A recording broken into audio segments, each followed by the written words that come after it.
What's up, family? Welcome to Speak. Now, we're starting the show a little different today. If you've never been in a pro athlete locker room, allow us to bring you into the Speak locker room, okay? It's athletes only, you feel me? Everybody's having the JJ Redick. Hold on. They can't hear me. I'm going to kill the music. Everybody having the JJ Redick conversation. We want to do it a little bit differently. In the locker room, it's going to be a little bit more unfiltered. It's going to be a little bit more authentic. It's going to be athletes talking, athletes keeping it real. You know that the Lakers hired JJ Redick as a head coach, but the question in the group chats, the question inside the locker room that you all are now privy to is this. Shady, starting with you, Eagles all-time rushing leader, that's James Jones, Super Bowl champ. Is the JJ Redick hire going to be an issue inside the Lakers locker room? I don't think so. You know why? Because the head guy, not only just with the team, but the whole building, LeBron James, he's okay with it. True. It's funny. When we ever had, like, issues or something that we want to adjust to the coach, it goes through, and the coach want to get something across to the players, right? If he sits up there and says, hey, guys, this and the third, that's one thing. But when the guy like Andy Reid tells Patrick Mahomes, hey, I need this message delivered to the teammates. You know what I'm saying? Hey, we had Chip Kelly, right? He was a different type of guy. Hey, Mike Vick, right? They respect you. Hey, look, deliver this message. And when he delivers that message, everybody's okay with it. So I don't think it'll be a real issue with JJ Redick because the main guy, LeBron James, is okay with it, and we know that we follow him as our leader. But here's what you know, 2-5. Nobody likes a puppet. I'm going to keep it real with y'all. I'm going to keep it real with y'all at home. In Philly, Chip Kelly was our head coach. Me and Shady were teammates in 2013 and 14. Here's a story I haven't told before. But there was Chip's mouthpiece. There was one dude, he was a bald-headed cat, and anytime he walked in to the locker room or he walked into the training room, and he might be like, hey, Shady, coach said you got to wear white socks today, no black socks. And you knew the message wasn't necessarily coming from him. It was coming from Chip. Now, was this a player or this was a guy that worked there? Staff member. Okay. The reason I'm bringing this up is one of his runners. Yeah, we had one of them. When JJ goes up to Austin Reeves, hey, hey, Austin, maybe don't look to shoot next time you're on the wing. Maybe just look to make that extra pass. Is it coming from JJ or is it coming from Bron? I think within the confinements of the locker room, there will be issues because who in the world is actually calling the shots? Who cares about that, though? Like, real talk, who cares about that? Right? If Bron said it or JJ said it, you got to do it. Let's say you don't want to do it because JJ said it. You ain't listen to Bron? Well, come on. Well, that's the thing, though, because Bron is still a teammate. You know what I mean? I know we kind of looking at Bron like he going to be assisting JJ Redick, but he's still a teammate. So if you're a teammate, don't be telling me how to play my game. You know what I'm saying? But not only that, if it's one thing that we do control, we don't control up top, we don't control what's called, but we do control our locker room. So usually when the leaders are passing that message in the locker room, like, hey, bro, we out here for 30 minutes today, man. Let's make sure this practice is crisp. Let's make sure we get this. If your leader is saying that, you're going to lock in, you're going to focus. So if LeBron buys into what JJ Redick is doing and not looking like he's a coach, but accepting it as a player, like, hey, man, talking to the dudes in the locker room, like, hey, buy in. You know what I'm saying? Let's make sure we listen to him. Let's buy in. He know what he's talking about. I think the locker room will be fine. I think the equalizer is going to be if Bronny James is drafted there. Because I think that is what's going to separate a lot of stuff. Because now it's dudes that's not LeBron's son on the team. So if Bronny comes there and Bronny's still in some playing time, now you get that talk in the locker room. Man, this boy playing over me, man, he ain't better than me. You get that. So I don't really care what you're talking about now, LeBron, because I know why your son in the game. I think it'll be difficult if Bronny gets that locker room on. Can I have some real quick question? Who's the best player you ever played with? Aaron Rodgers. Aaron Rodgers, right? If Aaron Rodgers didn't want you playing, would you be playing? If Aaron Rodgers didn't want me playing? If Aaron didn't like the last couple of weeks, how you been looking, right? And he didn't want you out there playing, do you think you'd be out there playing? He stop me from playing because I was good, but he didn't have to throw it to me. But coach gonna put me in the game, though. Okay. Why you ask the question? Because, man, we speaking of LeBron, like LeBron James, LeBron James, right? I guess for his situation, maybe a little different. I don't know how they do it. No, but see, what I'm saying is... I know they did in Green Bay. I'll just say this, right? From this me being around the league for a little bit, I did a little bit of something in the league.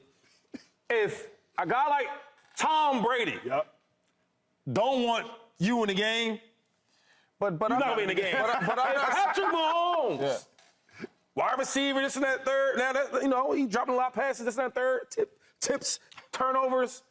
He's not gonna be in that game. But I'm not saying that. I'm saying this. Patrick Mahomes' brother on the team, or, you know, son on the team. Right. He's the 5th best receiver. Cool. And he's in the game over all these dudes. In the locker room, we're going to be talking like, bruh ain't better than us. That's all I'm saying, and it's a locker room problem. And And what happens? It's a locker room problem. And then that's dysfunction, bro. Let me remind you, Shady. Let me remind you. I remember, Shady, it was 2013.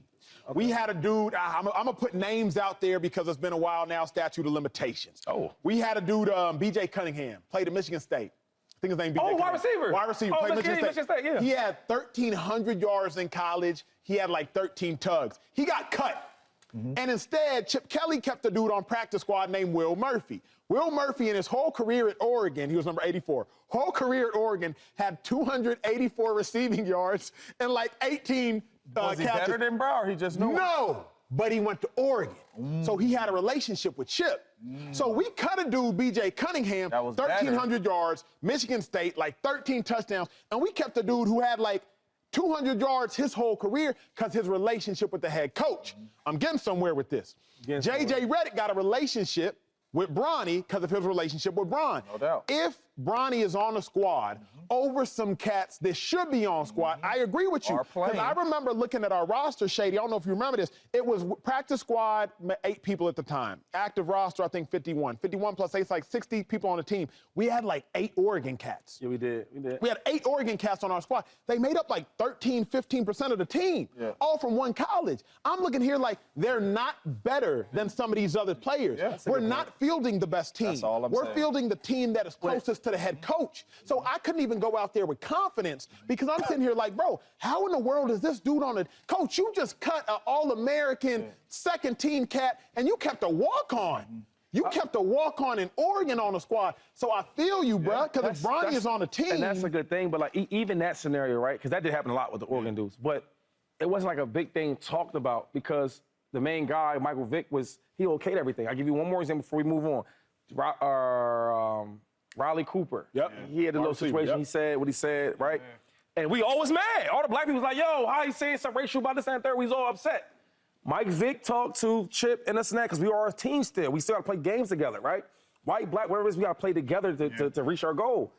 Vick came out, he said, look, our brother Riley Cooper said some things he didn't mean, right? It was wrong, et cetera, et cetera. But he said, look to the man next to you and look at him, and you telling me you never say anything behind closed doors that you wish never came out?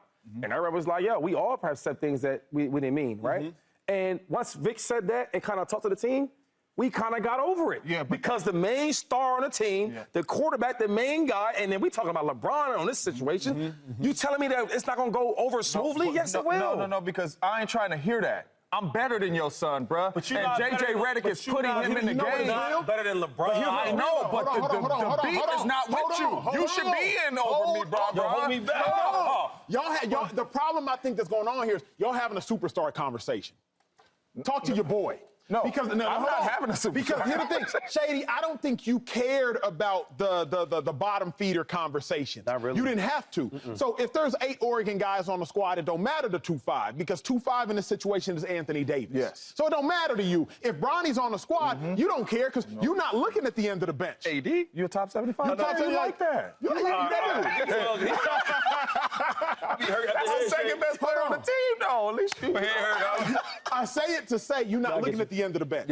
But if you are Gabe Vincent, and now if Gabe Vincent starts losing minutes because of Bronny, you know what I'm saying? If you're Prince, and now Prince is losing minutes because of Bronny. If you're Vanderbilt, and now not AD, this ain't an AD conversation. This is for the glue of the team. The cats who really got to keep the team together. That's when I'm with you, James, because it was us, Shady. It was player 50 to 40 to 53 on the roster. It was like, yo, Chip really kept this dude? Like, you really kept this dude over. Chip really kept this Oregon cat over BJ? Man. Yo, that's crazy. These dudes are looking at it like, man, I'm in the 7th man in rotation.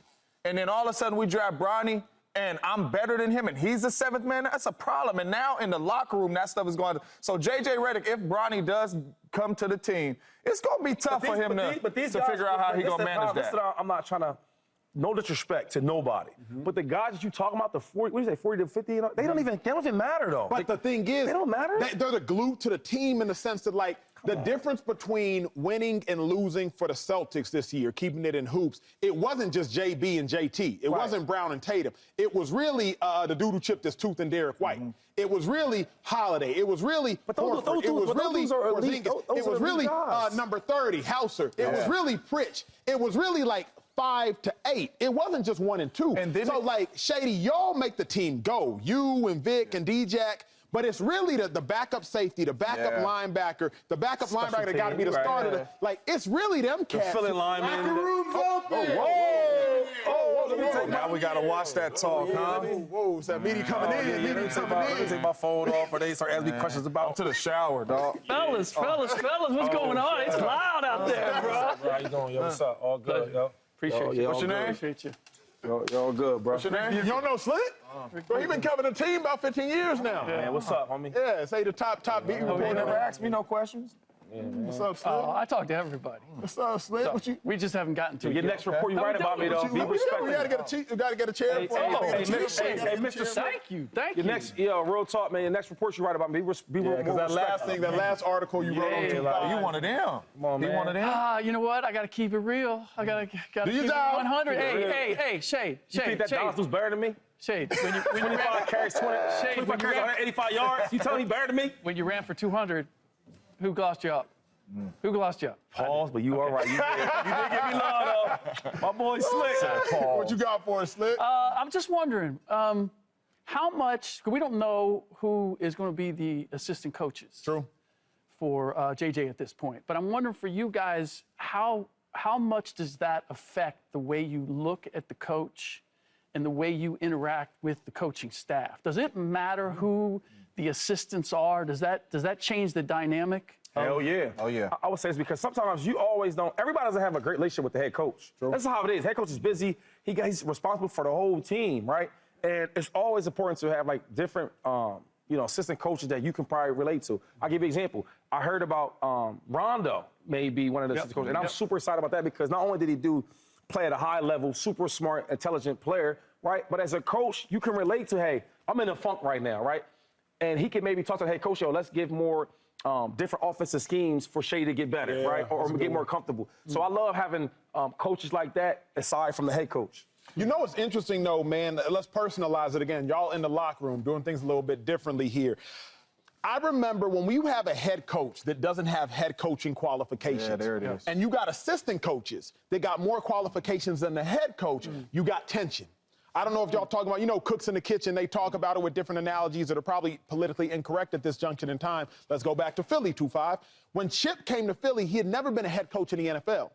We had assistant coaches that had way more NFL coaching experience. Some assistant coaches been coaching in the league for 20 years. Some been coaching for 25 years. We had a dude, Pat Shermer. You remember Shermer? Yeah, Pat. Shermer was, I think, our offensive coordinator in Philly. He was a Cleveland Browns head coach. He drafted me in Cleveland in 2012. Now you're the offensive coordinator in Philly. So you know more about being a head coach than the head coach. Yeah. So when the head coach starts doing things that the assistant coach, a former head coach, don't agree with, then the assistant coaches start saying, I know the head coach said this, but I don't know why the head coach said it like that. I remember being in meetings, and my position coaches would be like, this is how we're being coached, but I don't really agree. I don't necessarily. With that, because he don't necessarily agree with it. Because you've been there before. Think about it. You told me yesterday. I couldn't believe I heard this when James said this. His wide receiver coach was a former offensive lineman. So imagine if the OC, the offensive coordinator, installs the play, hey, James, convert the curl to a basic if they impress. If they're in cover 3, I don't want to do too much football jargon, but you know what I'm talking about. Then your wide receiver coach come in there and be like, hey, James, I know he said this, but I just running like that.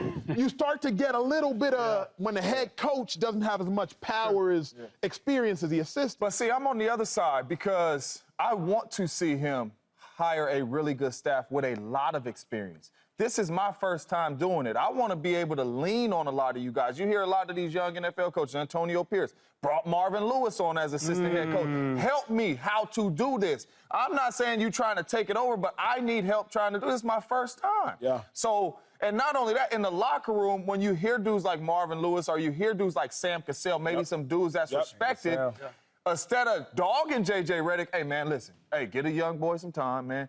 I'm talking to him. He a really good head coach. You know what he talk. If you get head coaches like that, and then you could pick their brains too, I think it'll be good. Don't bring a lot of young guys in there, and it's your first time doing it, and they don't really respect you if it go wrong, and they definitely don't respect them. So I would love to see him get some coaches that got a lot of experience. Answer me this, Slick, because you know the pulse of the rest of the league, obviously. When Jeff Saturday got hired to the Colts, I remember getting hit up in my DMs by current NFL coaches that are like, I can't believe this dude got a position. I've been coaching for X amount of years. I've been coaching in X amount of teams, and they hired Jeff Saturday over me. Yeah. You know the pulse of the rest of the NBA. What do you think the response is from other more qualified coaches, the Sam Cassells, the different coaches who've been sitting on benches and didn't get an opportunity, but the podcast host is friends with LeBron does? Well, they know the reality that it is about relationships. And there's plenty of other examples where guys have gotten jobs and opportunities because of who they knew. And in this case, it's because of JJ's relationship with LeBron. There's no getting around that. So is there a certain amount of, man, come on, they're not hiring the most proven, best coach they can get. They're getting the guy that they're hoping fits the profile and that they can build the rest of his staff to fill in the blanks. What I'm curious about from you guys is, did you know when the staff, when guys were the coach's choice, when they were one of his boys, or when the front office was saying, we want to hire that, and how did that affect you looking at the dynamics? I'm gonna give y'all details because again, when you're a practice squad player, you get close with all the coaches, and in the league. You got the quality control coaches, you know, the QCs, they write the draw cards, trying to work the way up. They give you the most information. Truly, my QC called me last week. I was working out in the Fox slot before the show. I got a call from my dog and just checking in on things, checked in on Shade, et cetera, asked me about him. So here's what I was told about Philly. Chip Kelly had to do two things. His offensive coordinator had to be an NFL coach, and his defensive coordinator had to be an NFL coach. Everybody else could do what you want.